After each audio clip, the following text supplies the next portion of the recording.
2 Raja-Raja pasal 18. Hizkia Ahaz, Raja Yehuda, menjadi raja. Ia berumur 25 tahun pada waktu ia menjadi raja, dan 29 tahun lamanya ia memerintah di Yerusalem. Nama ibunya ialah Abi, anak Zakaria. Ia melakukan apa yang benar di mata Tuhan, tepat seperti yang dilakukan Daud bapa leluhurnya. Dialah yang menjauhkan bukit-bukit pengorbanan, dan yang meremukkan tugu-tugu berhala, dan yang menebang tiang-tiang berhala, dan yang menghancurkan ular tembaga yang dibuat Musa.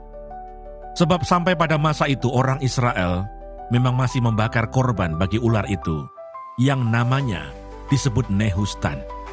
Ia percaya kepada Tuhan Allah Israel, dan di antara semua raja-raja Yehuda, baik yang sesudah dia maupun yang sebelumnya, tidak ada lagi yang sama seperti dia. Ia berpaut kepada Tuhan, tidak menyimpang daripada mengikuti dia, dan ia berpegang pada perintah-perintah Tuhan yang telah diperintahkannya kepada Musa. Maka Tuhan menyertai dia, kemanapun juga ia pergi berperang, ia beruntung. Ia memberontak kepada Raja Asyur dan tidak lagi takluk kepadanya. Dialah yang mengalahkan orang Filistin sampai ke Gaza dan memusnahkan daerahnya, baik menara-menara penjagaan maupun kota-kota yang berkubu. Dalam tahun keempat, zaman Raja Hizkia, itulah tahun ketujuh zaman Hosea bin Ela, Raja Israel, majulah Salmaneser, Raja Asyur, menyerang Samaria dan mengepungnya. Direbutlah itu sesudah lewat 3 tahun.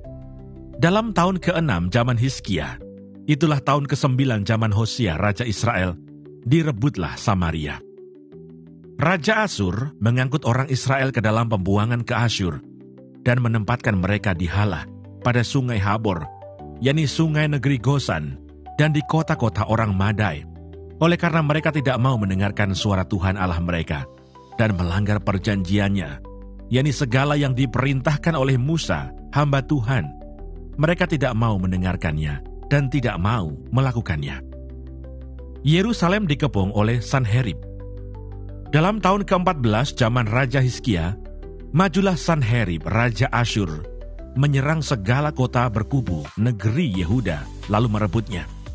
Hizkia Raja Yehuda mengutus orang kepada Raja Asyur di Lakis dengan pesan, "Aku telah berbuat dosa, undurlah daripadaku. Apapun yang kau bebankan kepadaku akan kupikul." Kemudian Raja Asyur membebankan kepada Hizkia Raja Yehuda 300 talenta perak dan 30 talenta emas. Hizkia memberikan segala perak yang terdapat dalam rumah Tuhan dan dalam perbendaharaan istana raja. Pada waktu itu Hizkia mengerat emas dari pintu-pintu dan dari jenang-jenang pintu bait Tuhan yang telah dilapisi oleh Hizkia Raja Yehuda. Diberikannya semuanya kepada Raja Asyur. Sesudah itu Raja Asyur mengirim panglima, kepala istana, dan juru minuman agung dari Lakis kepada Raja Hizkia di Yerusalem, disertai suatu tentara yang besar. Mereka maju dan sampai ke Yerusalem. Setelah mereka maju dan sampai di situ, mereka mengambil tempat dekat saluran kolam atas yang di jalan raja pada padang tukang penatu. Dan ketika mereka memanggil-manggil kepada raja, keluarlah mendapatkan mereka Elyakim bin Hilkiah, kepala istana, dan Sebna, panitera negara, serta Yoah bin Asaf, bendahara negara. Lalu berkatalah juru minuman agung kepada mereka, "Baiklah katakan kepada Hizkia, beginilah kata Raja Agung Raja Asyur, kepercayaan macam apakah yang kau pegang ini? Kau kira bahwa hanya ucapan bibir saja dapat merupakan siasat dan kekuatan untuk perang? Sekarang kepada siapa engkau berharap, maka engkau memberontak terhadap aku. Sesungguhnya engkau berharap kepada tongkat bambu yang patah terkula itu, yaitu Mesir, yang akan menusuk dan menembus tangan orang yang bertopang kepadanya. Begitulah keadaan Firaun Raja Mesir bagi semua orang yang berharap kepadanya. Dan apabila kamu berkata kepadaku, kami berharap kepada Tuhan Allah kami, bukankah dia itu yang bukit-bukit pengorbanannya dan mesbah-mesbahnya telah dijauhkan oleh Hizkia, sambil berkata kepada Yehuda dan Yerusalem, di depan mesbah yang di Yerusalem inilah kamu harus sujud menyembah.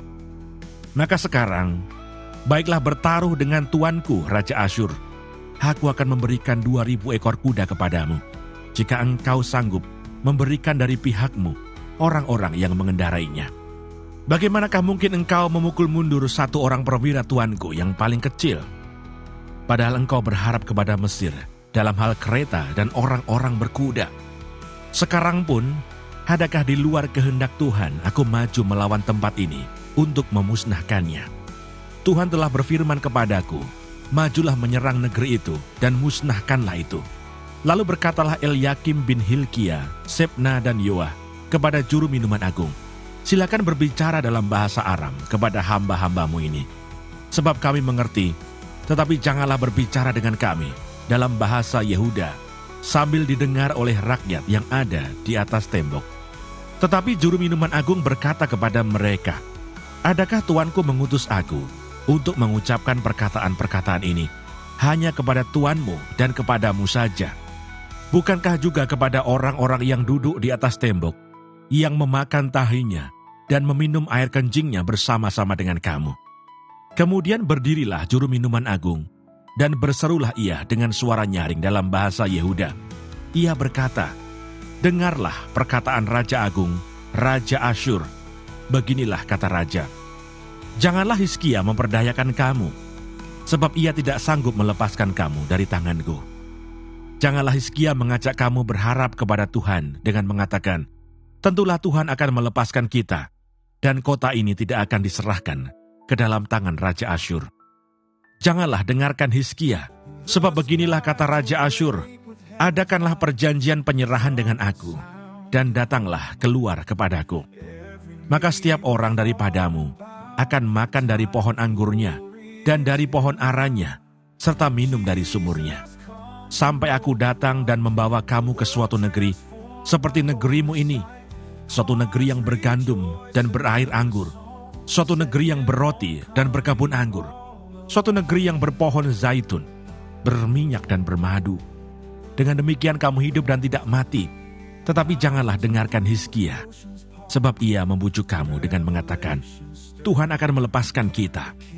Apakah pernah para Allah bangsa-bangsa melepaskan negerinya masing-masing dari tangan Raja Asyur?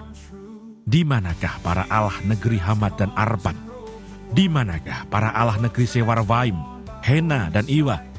Apakah mereka telah melepaskan Samaria dari tanganku? Siapakah di antara semua Allah negeri-negeri yang telah melepaskan negeri mereka dari tanganku, sehingga Tuhan sanggup melepaskan Yerusalem dari tanganku? Tetapi rakyat itu berdiam diri dan tidak menjawab dia sepatah kata pun. Sebab ada perintah raja bunyinya, jangan kamu menjawab dia. Kemudian pergilah Elyakim bin Hilkia, kepala istana, dan Sebna, panitera negara, dan Yoah bin Asaf, bendahara negara, menghadap Hizkia dengan pakaian yang dikoyakkan, lalu memberitahukan kepadanya perkataan juru minuman agung.